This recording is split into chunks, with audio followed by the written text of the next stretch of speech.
Sailburu Andrea, Eibarko alkate jauna, diputatu jauna, ordezkariak eta lagunok, arratsaldeon lehenengo eta behin eskerrik asko aurkezpen zabalagaitik. Eta eskerrak ere eman nahi nizkieke Toribio Etxebarria sarien antolatzailei gaurko gonbidapenagatik. Batez ere nahi nuke ere, nire esker beroena eman Marisa Arriolari bere konfidantza eta bere laguntza bagatik. Niretzat ore handi bat da gaur ekitaldi hain famatu hontan islari izatea. Pozik bai eta aitortu behar dut pixka bat ere urduri nago ekitaldi hain esan nuen bezala famatua hitz egitea erronka baita niretzat. Baina, dena dela, nire aldetik saiatuko naiz eta ahalegina egingo dut, zeuekin partekatzeko nire gogoetak eta nire asmoak, eta espero dut interesgarri eta alden neurrian erabilgarri izan daitezela zeuentzat nire proposamenak. Eta parkatu.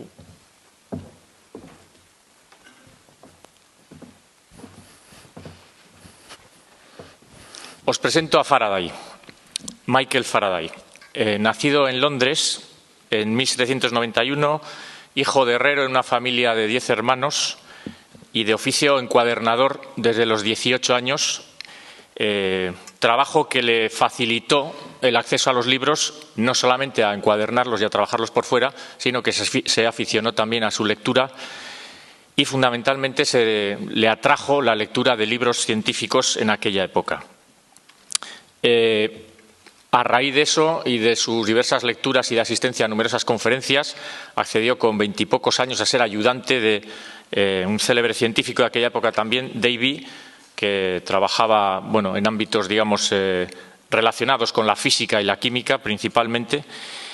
Y Michael Faraday, no voy a extenderme en su desarrollo como científico, podemos decir o está considerado el padre de la inducción electromagnética. Básicamente, dicho en palabras sencillas, este es uno de los dispositivos, además de los que todavía se guarda alguna réplica creo que es en la Royal Institution de Londres. La inducción electromagnética fue la persona Faraday que descubrió la relación entre la electricidad y el magnetismo, dos fenómenos que hasta el momento eran considerados independientes. Ese es uno de sus más célebres experimentos, vamos a decirlo así, en los cuales a través de la electricidad generada en una batería y haciéndola pasar por un anillo, inducía en la bobina enfrentada corrientes eléctricas también. La inducción electromagnética, su posterior desarrollo ha dado lugar, a partir de sus experimentos surgieron las ecuaciones de Maxwell, las que explican las interacciones del fenómeno electromagnético. Por cierto que hoy algunos de los que estamos aquí hemos estado más de una hora metidos en una jaula de Faraday, con lo cual es un día muy apropiado para hablar de Faraday.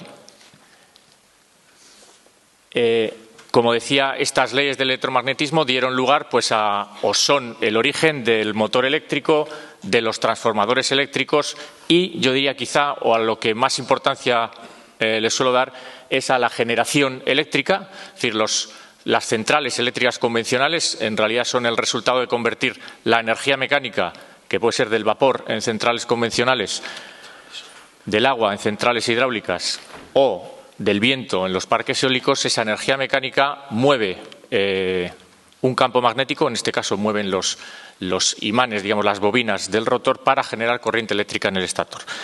Por lo tanto, un gran científico que además de científico tuvo un gran papel de divulgador, lo que hoy llamaríamos divulgador, dando numerosas conferencias sobre temas científicos y también educativos. Fueron muy renombradas las llamadas conferencias de Navidad que Faraday dio entre los años 1827 y 1860 en la Royal Institution de Londres, en las que presentaba de una forma, vamos a decirlo así, didáctica o abierta al público general sus descubrimientos o sus experimentos. También hay grabados de la época en las que se recogen esas célebres conferencias. En concreto, en una de ellas presentó uno de sus experimentos también más célebres en relación con la inducción electromagnética, que consiste tan básicamente como en introducir una barra de imán en un cable arrollado en torno a una bobina. Es decir, se forma la bobina, introduce el imán y esa bobina está conectada en aquel momento a un galvanómetro. Un galvanómetro es un dispositivo que lo que hace es detectar el paso de corriente eléctrica. Lógicamente, si no hay una batería, el galvanómetro no debería marcar paso de corriente, pero lo que él demostraba en este juego casi de magia era cómo al introducir la barra de imán en la bobina había movimiento de la aguja del galvanómetro en un sentido y al extraer el imán de esa bobina, la aguja se volvía a mover detectando paso de corriente en el otro sentido. Es decir, que lo que estaba demostrando era precisamente eso, como un campo magnético variable, como un imán en movimiento, era capaz de generar corriente eléctrica. Eso es un generador, es decir, es energía mecánica que mueve un imán y que hace posible la generación eléctrica.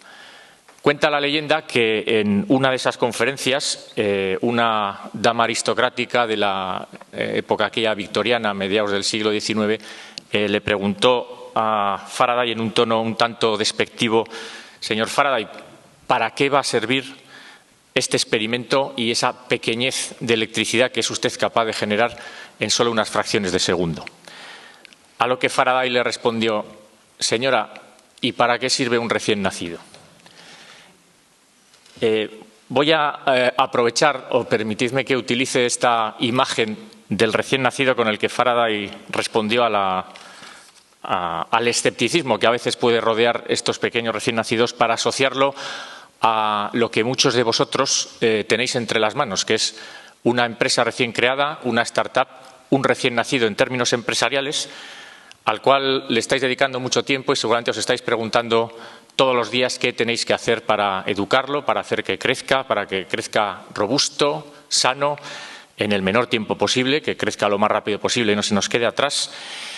Y yo me pregunto, ¿y podemos hacer algo los demás? ¿Podemos hacer algo el entorno que os rodea, los que estamos hoy celebrando este acto, para ayudaros en esa labor de educación o de crecimiento de ese recién nacido? Bueno, pues hay una frase, creo que es un proverbio africano, que dice que para educar a un niño hace falta toda la tribu. Pues yo me atrevo a decir, y ahora ya permitidme que entre en mi materia, que para hacer crecer a una empresa recién nacida, lo mejor que puede tener alrededor es un clúster. Y me explicaré. Me explicaré porque me diréis, bueno, ¿y qué es un clúster? ¿Por qué un clúster es ese entorno o es esa tribu que puede hacer que ese recién nacido, esa empresa recién creada, pueda desarrollarse mejor? Bueno, pues me vais a permitir que vuelva a los orígenes del término clúster. Creo que a veces es bueno, cuando estamos manejando términos usados, manoseados, si me permitís la expresión, y a veces aplicados también en ocasiones o en entidades a las que no le encaja precisamente bien, creo, como digo, que es bueno volver a los orígenes de los términos. Este señor es Michael Porter, que fue el que desarrolló a finales de los años 80, él venía del ámbito de la estrategia competitiva para empresas y pasó a la estrategia competitiva de las naciones y desarrolló el término y el concepto, el modelo de clúster,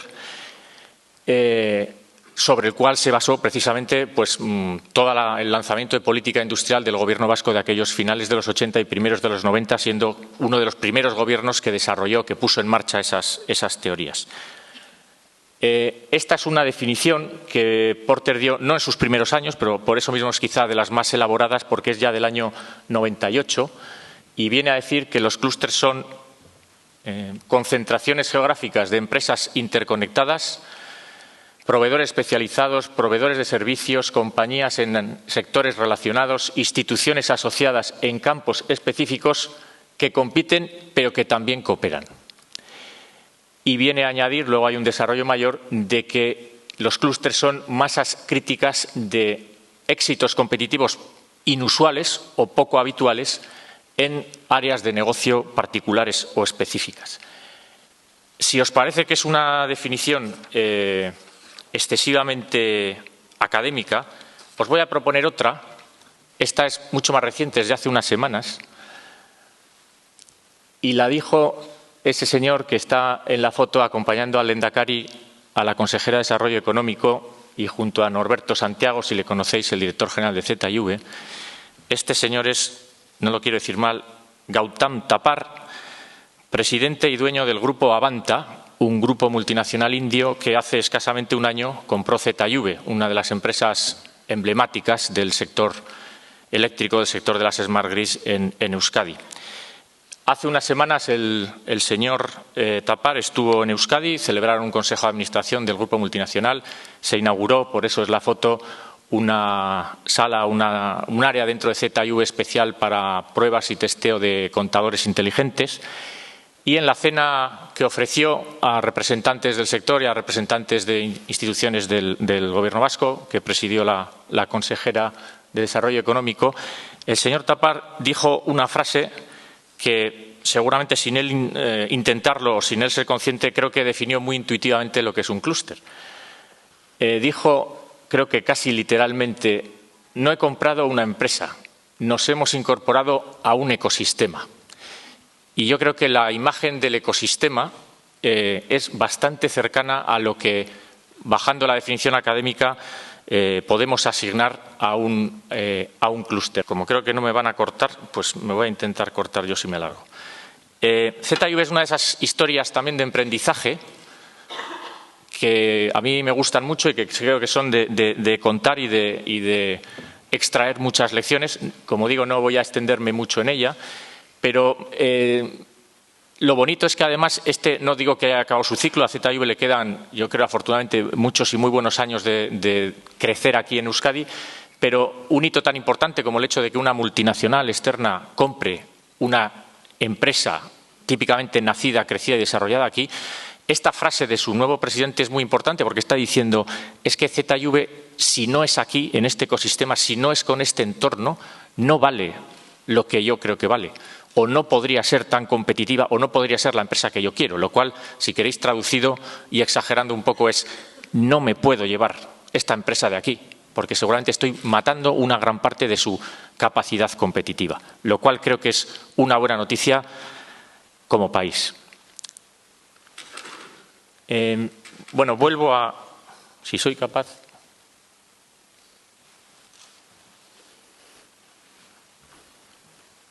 Debería volver a Porter.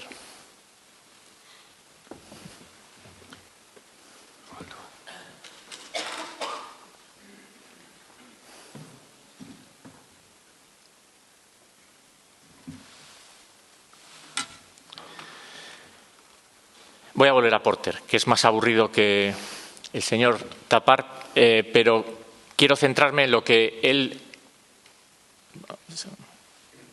Hacia adelante. ¿Es ahí de atrás? Una solo. Ahí.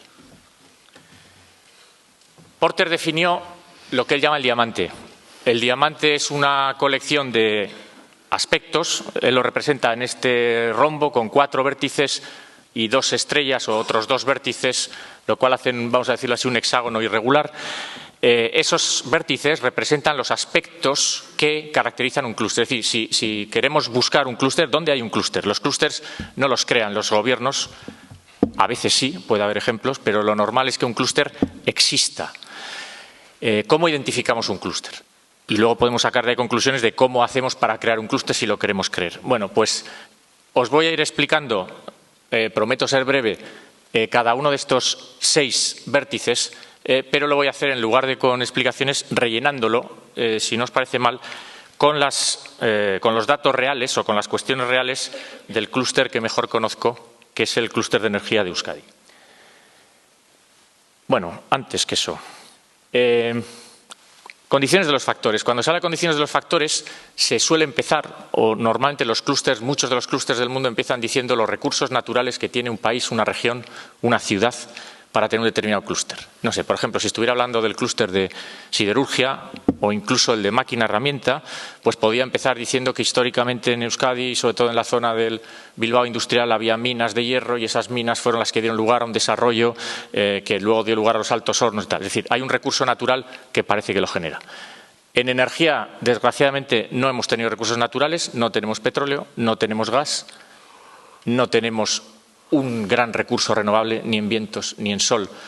y nuestra costa, pues digamos, es limitada. Por lo tanto, vamos a empezar diciendo que no es uno de nuestros factores importantes el natural. Por lo tanto, nuestros factores importantes son aquellas infraestructuras que hemos creado y que como país hemos sido capaces de ir desarrollando. Los centros tecnológicos, primer factor importante en casi cualquier clúster que veáis en el mundo y que nosotros, en general y en el ámbito de la energía, tenemos, y me atrevo a calificar, de con mucha potencia. Las universidades técnicas o con un gran contenido tecnológico, tenemos creo que cada una de esas 4 universidades que hay reflejo tienen sus escuelas de ingeniería y sus especialidades, es decir, unas universidades muy orientadas hacia la actividad de ingeniería, de diseño y de fabricación. Otras infraestructuras, ese es el logotipo o pretende ser, no sé si lo hemos reducido demasiado, de los parques tecnológicos, infraestructura muy importante para que las empresas crezcan y se desarrollen en un entorno, vamos a decirlo así, de cooperación y de unas infraestructuras que faciliten el desarrollo tecnológico.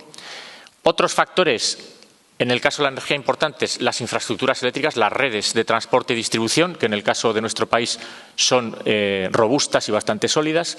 Las redes de gas, luego volveré a hacer un comentario del gas, que también estamos dotados de unas infraestructuras gasistas muy superiores a los que son obviamente las que hay en el resto del Estado, incluso diría la media de una región del tamaño nuestro. De ahí que hablemos también del hub de gas de Euskadi como otro proyecto de futuro. Me paso al otro vértice, la demanda. Y empiezo citando a Iberdrola y como extensión otras empresas, digamos, generadoras de electricidad, en este caso Valle Vizcaya, pero me quiero parar un momentito en Iberdrola porque Iberdrola es una de las razones importantes de que haya habido un clúster de energía históricamente potente en Euskadi. Es decir, Iberdrola ha sido una empresa muy tecnificada, muy de ingenieros, hoy quizá lo es un poco menos, pero bueno, era tradición que los departamentos de compras estaban llenos de ingenieros, lo cual era una buena noticia normalmente para el vendedor. Parece que los compradores prefieren ahora no tener tantos ingenieros, pero Iberdrola ha sido y debo empezar diciendo seguramente Iberduero, ha sido una empresa que ha sido muy sensible con la mejora tecnológica, con la mejora de la calidad de la energía, vamos a decirlo así, y ha sido muy sensible también con el país en el que ha estado instalado. Luego volveré un poco más a la otra parte, o qué otra historia tiene Iberdrola en relación con eso. Más condiciones de la demanda. Pues también tenemos otros clientes, vamos a decirlo así, o empresas que están ejerciendo esa atracción como clientes, que es una refinería, la más grande refinería, la de mayor capacidad de producción que hay ahora mismo en España, y sectores consumidores muy importantes. Represento ahí una siderurgia, que es una industria de alto consumo, pero el hecho de que tengamos empresas de alto consumo ha hecho que seamos un país que necesita mucha energía y que por eso mismo también ha hecho posible, digamos, generar actividad en torno a ello. Esa ha sido la demanda más histórica. Aparecen arriba, estáis viendo, otras empresas del ámbito renovable que han sido también clientes o que han generado demanda de componentes para las renovables, aprovechando, y todo hay que decirlo, que a nivel estatal, desde hace al menos los últimos 15 años, ha habido un entorno regulatorio favorable al desarrollo de la inversión en energías renovables, entorno regulatorio que murió el año pasado con la paralización del régimen especial, pero que durante los 15 años que hubo ese, desarrollo importante en las renovables, las determinadas empresas vascas han sabido aprovecharlo y han generado, tracción y demanda en ese ámbito. Y creo que se me ha vuelto a negar.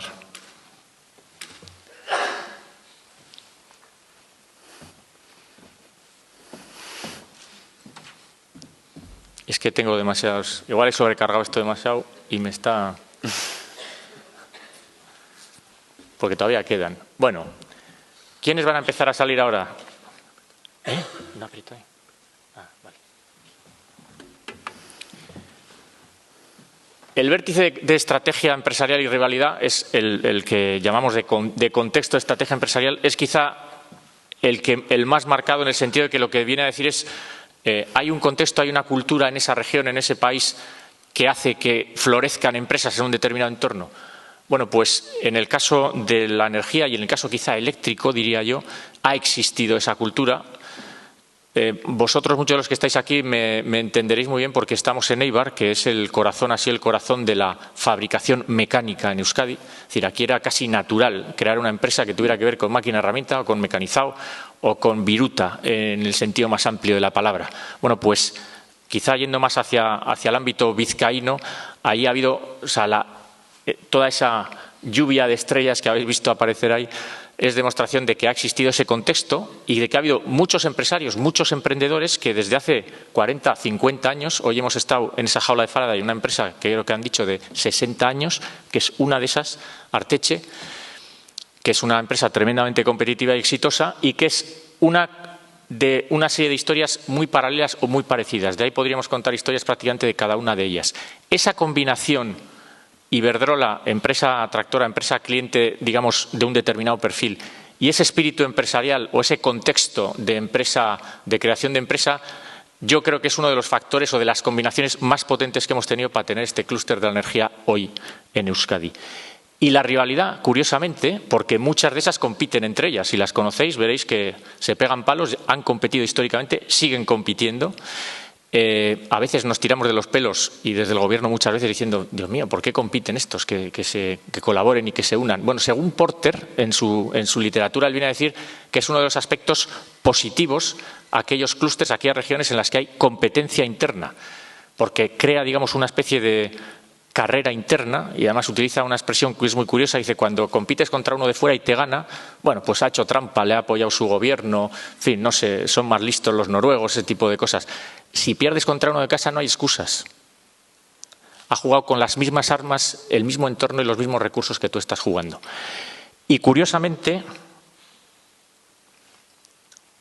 no solamente surgen empresas puramente, vamos a decirlo así, energéticas, sino que han ido apareciendo históricamente empresas como ingenierías, fabricación mecánica, fundiciones, tornillería, grupos hidráulicos, amarres y más recientemente incluso empresas que vienen del sector aeronáutico y que con su know-how tecnológico son capaces de hacer palas para aerogeneradores. Con lo cual también el hecho de que existan otros clústeres, automoción, el marítimo, medio ambiente, electrónica, incluso el aeronáutico, en tecnologías de fabricación cuya oferta de productos, cuyo desarrollo tecnológico algunas empresas han sabido evolucionar hacia el sector de la energía. Como decía, curiosamente esta competencia interna que tenemos en casa ha sido también uno de los motores para que estas empresas estén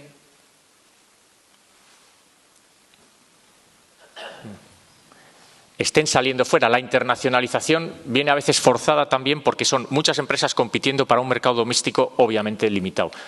Por lo tanto, eso forma parte también de la cultura del clúster y no me quiero dejar en cuanto a entidades relacionadas.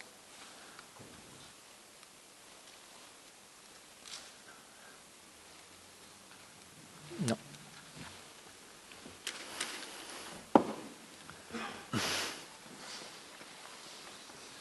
Ha ido.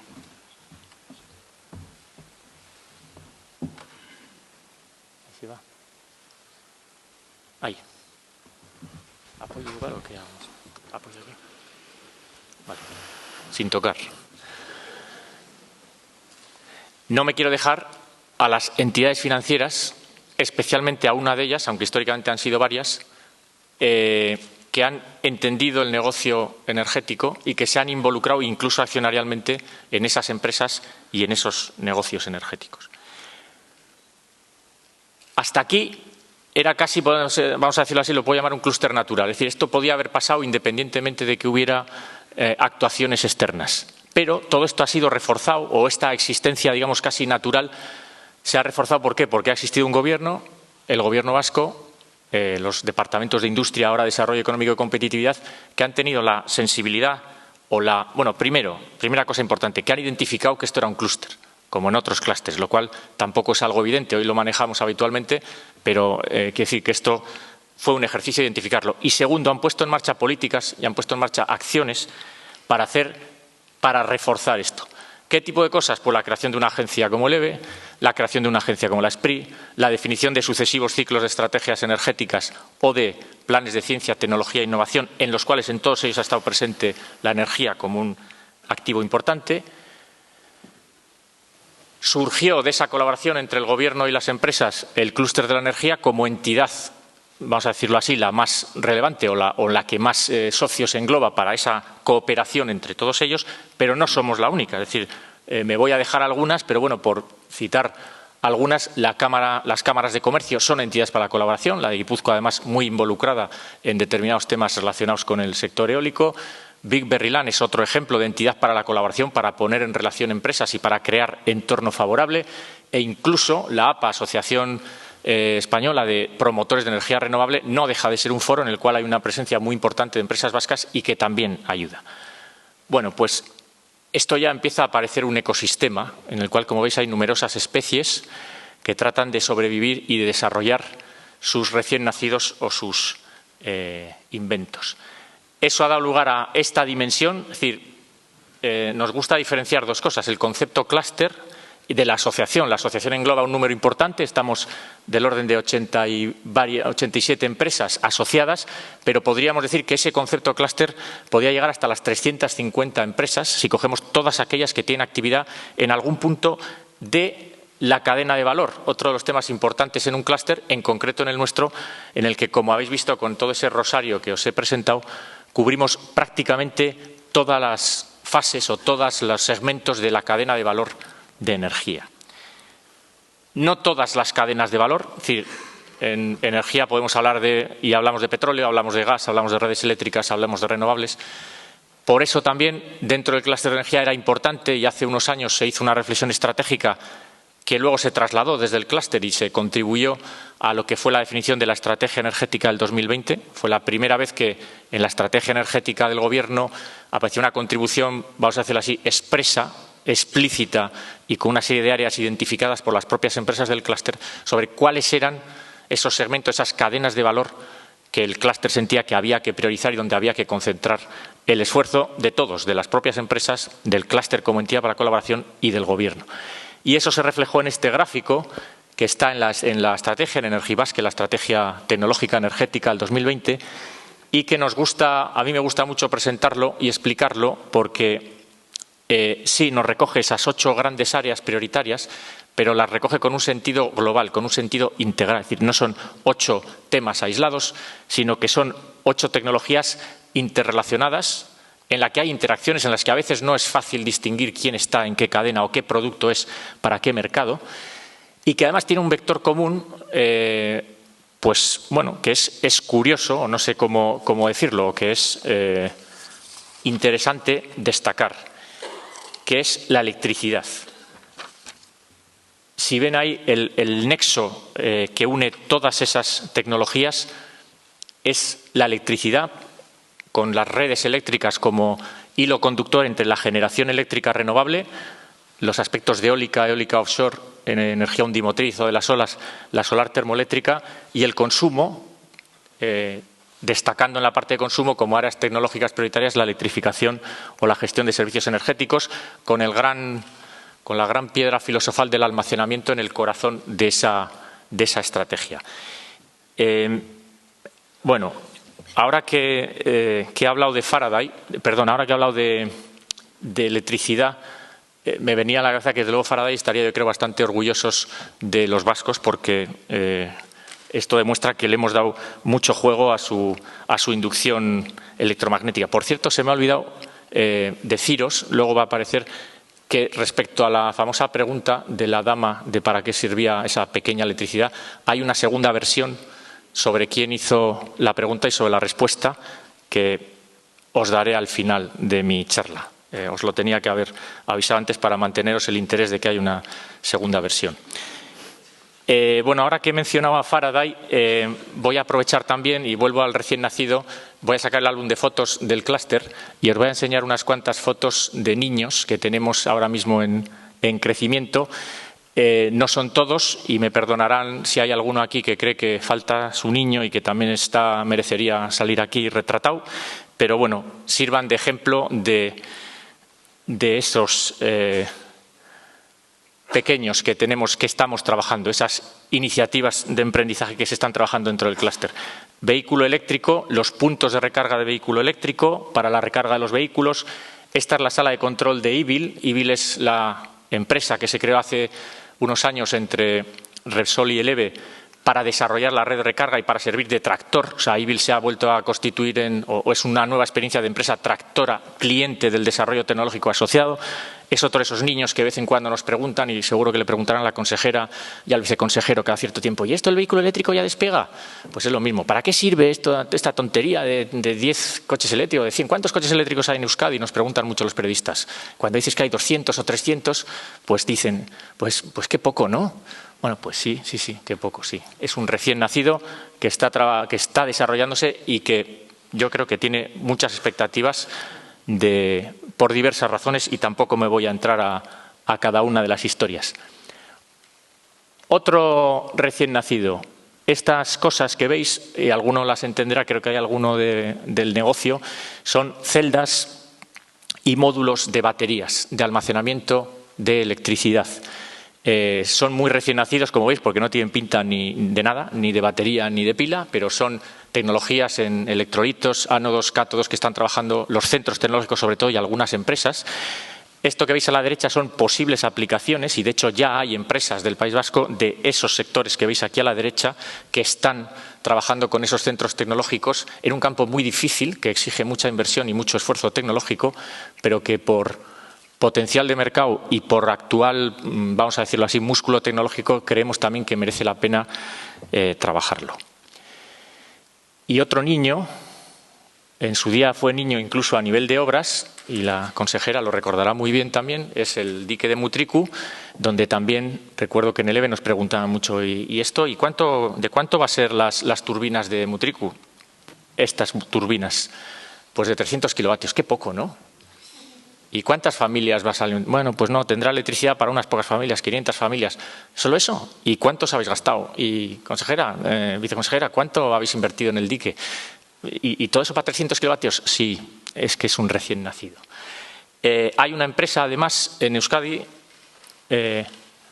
Oceantec, que, bueno, heredando mucho o gran parte del conocimiento que se ha desarrollado en los centros, incluso con la propia experiencia de Mutriku en Euskadi, está ahora mismo desarrollando un dispositivo basado en la misma tecnología que hay instalada en Mutriku, y que es otra de esas esperanzas de que sea un negocio de provecho, un hombre o una mujer, o un negocio de provecho cuando sea mayor. Y la siguiente que os voy a enseñar ya no es la foto de un niño, es una foto de familia, pero es una foto de cómo nos gustaría que estuviera la familia dentro de unos años, de aquí a 5 o 6 años, si puede ser antes también, pero bueno, vamos a darle tiempo al niño. Es una familia completa, entonces como es lo que queremos que sea, pues la hemos hecho en PowerPoint, ¿cómo es? Photoshop, lo de las fotos, entonces la hemos arreglado un poco, pero vamos, yo creo que dentro de 5 años podemos tener una foto muy parecida a esta, que serían parques eólicos offshore en las que las tecnologías de los aerogeneradores, las tecnologías de las plataformas flotantes, las tecnologías de las subestaciones marinas, las tecnologías de amarre, tuvieran la instalación, el mantenimiento, la logística marítima, tuvieran como protagonistas a, bueno, pues esas empresas, esos logotipos que veis ahí cerca de los sistemas, u otras que estoy seguro que irán surgiendo también en los próximos años. Bueno, hecha la revisión de las fotos de familia, voy a ir terminando con lo que os he dicho de la segunda versión. Dice la leyenda, porque no deja de ser una leyenda, que la pregunta no la hizo esta dama victoriana, sino que la hizo un político que estaba presente en la conferencia, que debe ser aquel que está ahí marcado en rojo. Y le hizo una pregunta similar, o la versión es que le hizo una pregunta similar. Oiga, señor Faraday, ¿me puede decir esa insignificante fracción de electricidad que usted genera en este juego, para qué va a servir? Y el señor Faraday le contestó, dentro de 20 años estará usted recaudando impuestos gracias a esta insignificancia. Lo cual, bueno, pues no sé si el actual ministro de Industria o el secretario de Estado oyó la anécdota y se le ocurrió, y por eso decretó esta fiscalidad que ahora está asfixiando a las energías renovables, pero bueno, me sirve o me quedo con esa segunda versión para terminar. Lo he dicho antes, no es este un país en el que nos podamos quejar ni sea necesario recordar a los políticos y a los gobiernos la importancia de apoyar los clústeres. Creo que ha habido suficientes muestras de que hay esa sensibilidad. pero creo que es una buena ocasión para que todos recordemos que esta ha sido y debe seguir siendo nuestra principal fuente de impuestos y, por lo tanto, de riqueza y de empleo en el país. Las industrias de fabricación, las industrias que saben investigar, diseñar, fabricar e innovar, muy importante, sus productos y, por lo tanto, dar respuesta a esos mercados que lo fueron o que empezaron siéndolo seguramente domésticos o locales y que hoy están en todas partes. Por lo tanto, me permito, digamos, este pequeño momento de recordatorio o petición de sigamos como país y como gobiernos apostando por donde somos fuertes. Concentremos los esfuerzos, creo que es importante, y la consejera lo ha dicho en muchas ocasiones, que en tiempos de escasez es importante concentrarlo en aquellas recetas o en aquellos ámbitos en los que el éxito nos ha acompañado históricamente. Y también me gustaría terminar, además en un acto como este, hablando a los empresarios en general, a los emprendedores, quizá por esa imagen más de recién nacidos. Lo primero, agradecerles el que existan. Yo creo que este país debe agradecer siempre que tenga ocasión a las personas que están creando empresas, y yo os agradezco ese esfuerzo que estáis haciendo. Os pido que lo sigáis intentando a pesar de todas las dificultades.